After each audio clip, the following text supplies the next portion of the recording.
Bonsoir. Alors, Parashat Yitro. Le premier pasuk, le premier verset est le suivant. Vaishma Yitro, Kohen Midian. Il a entendu Yitro, le prêtre de Midian, Choten Moshe, le beau-père de Moshe. Et Kol Asher Asa Elokim, tout ce qu'il a fait Hachem, les Moshe ou l'Israël, à Moshe ou l'Israël, à Moé, au peuple juif, qui otzi Hachem et Israël mi Mitzrayim. Car il a fait sortir les Juifs d'Égypte. Vaishma Yitro. Qu'est-ce qu'il a entendu?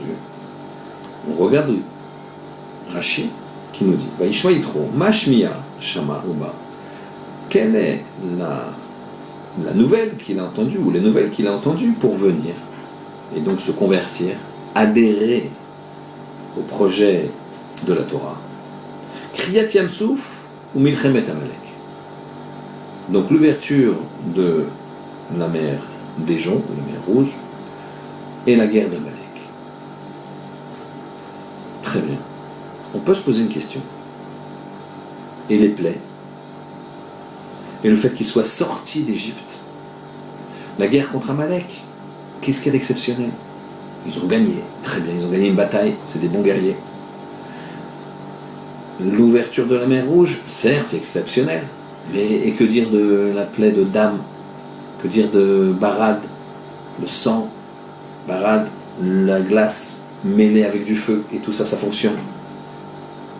En fait, ici, il y a une idée commune, qui s'appelle Mida Keneged Mida, mesure pour mesure.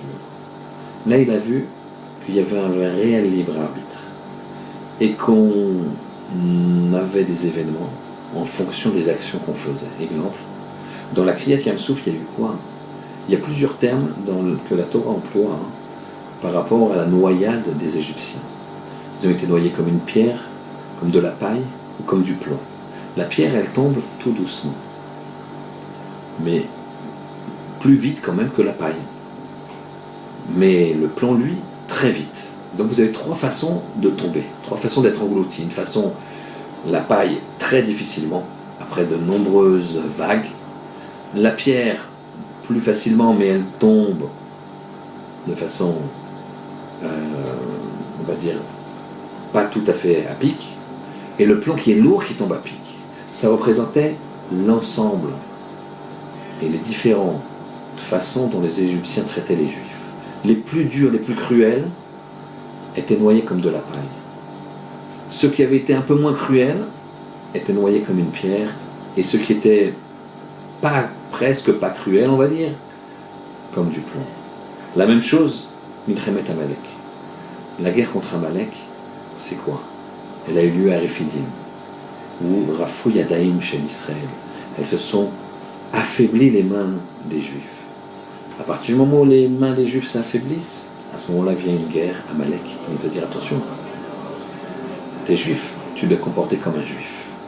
Il a vu ce Mida Keneged Mida. Et ça, c'est extraordinaire. Quand il a dit, vu que c'est Mida Keneged Mida, il a dit, ben, c'est ça la justice. C'est pas que on va recevoir un coup de bâton comme ça par hasard. On va recevoir un coup de bâton, non. C'est pas pour nous démolir. C'est pour nous dire, donner une correction. Correction dans le sens corrigé. Yitro, il a vu ça. Il a vu une telle perfection dans le Mida Keneged Mida, dans le mesure pour mesure, que là, il a dit, là est la vérité. J'ai jamais vu ça autre part. C'est pour ça que Vaishma Yitro, ce qu'il a convaincu, Kriyat Yamsouf, où il a vu un Mida Keneged Mida parfait, ou Milchemet Amalek, où il a vu un Mida Keneged Mida également parfait dans cette fois-ci pas dans la relation négative égyptienne, mais dans la relation positive que les Juifs ils ont avec Akadosh Baruch Hu. On fait les mitzvot, on aura ce qu'on doit avoir. On fait les averot, les mains s'affaiblissent. À ce moment-là, malheureusement, Milchemet Amalek. Cette perfection dans le Mida Keneged Mida, mesure pour mesure, a montré comment les Juifs ils devaient avoir le sens des responsabilités dans leurs actions vis-à-vis d'eux, vis-à-vis des autres. Ça a convaincu Yitro et ça lui a fait se convertir. Shabbat Shalom.